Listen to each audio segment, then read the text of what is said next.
नमस्कार दोस्तों।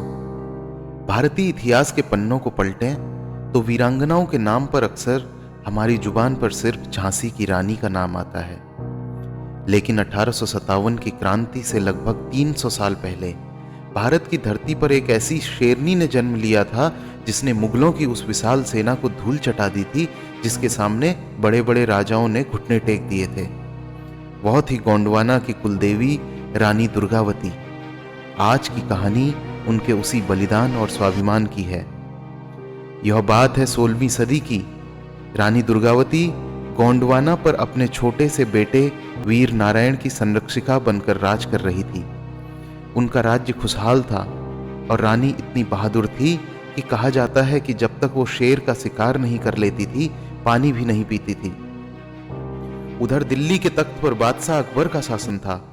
गोंडवाना की धन दौलत और रानी की सुंदरता की खबरें जब मुगलों तक पहुंची तो अकबर के सेनापति आसफ खान ने 1564 में एक विशाल सेना के साथ गोंडवाना पर हमला बोल दिया। रानी के पास मुगलों के मुकाबले बहुत छोटी सी सेना थी। उनके मंत्रियों ने सलाह दी कि रानी मां, मुगल सेना बहुत बड़ी है, हमें समझौता कर लेना चाहिए या भाग जाना चाहिए। लेकिन रानी दुर्गावती ने अपनी तलवार म्यान से निकालते हुए जो कहा वो आज भी इतिहास में गूंजता है। उन्होंने कहा, एक अपमानजनक जीवन जीने से बेहतर है सम्मान के साथ मर जाना। हम लड़ेंगे। रानी ने युद्ध का मैदान चुना, जबलपुर के पास नरई का नाला। यह एक बहुत ही कूटनीतिक जगह थी जहां मुगलों की बड़ी सेना एक साथ हमला नहीं कर सकती थी। रानी अपने पसंदीदा हाथी सरमन पर सवार होकर रणभूमि में उतरी। पहले दिन का युद्ध भयंकर था। रानी की तीरंदाजी और रणनीति के आगे आसफ खान की सेना के पांव उखड़ गए। मुगलों को पीछे हटना पड़ा। रानी जानती थी कि दुश्मन रात में या सुबह होते ही दोबारा हमला करेगा। वह रात में ही दुश्मन को खत्म करना चाहती थी, लेकिन उनके सेनापतियों ने रात में हमला करने से मना कर दिया।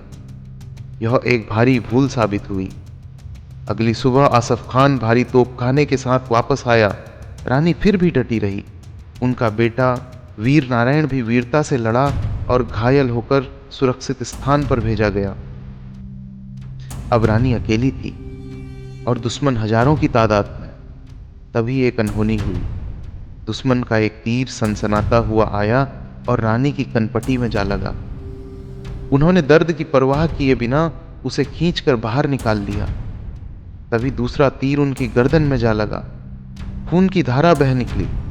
रानी की आंखों के सामने अंधेरा छाने लगा, लेकिन उनका हौसला अभी भी जिंदा था। जब उन्होंने देखा कि मुगल सैनिक उन्हें घेरने ही वाले हैं और वो अब जिंदा पकड़ी जा सकती हैं, तो उन्होंने एक फैसला लिया। उन्होंने अपने महावत आधार सिंह को आदेश दिया, आधार, दुश्मन के हाथ से मेरी इज्जत नीलाम हो, उससे पहले तुम अपनी कटार से मेरा अंत कर दो। महावत रोने लगा। उसका हाथ कांप गया।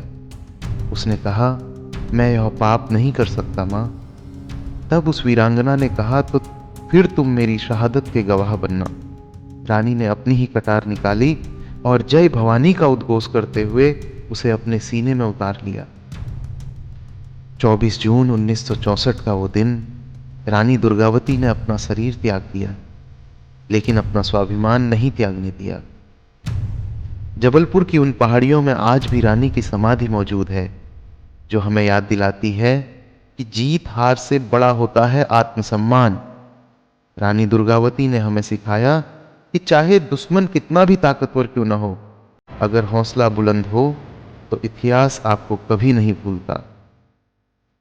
अगर आपको भारत की इस महान बेटी की कहानी पसंद आई हो तो कमेंट में जय हिंद जरूर लिखें। धन्यवाद।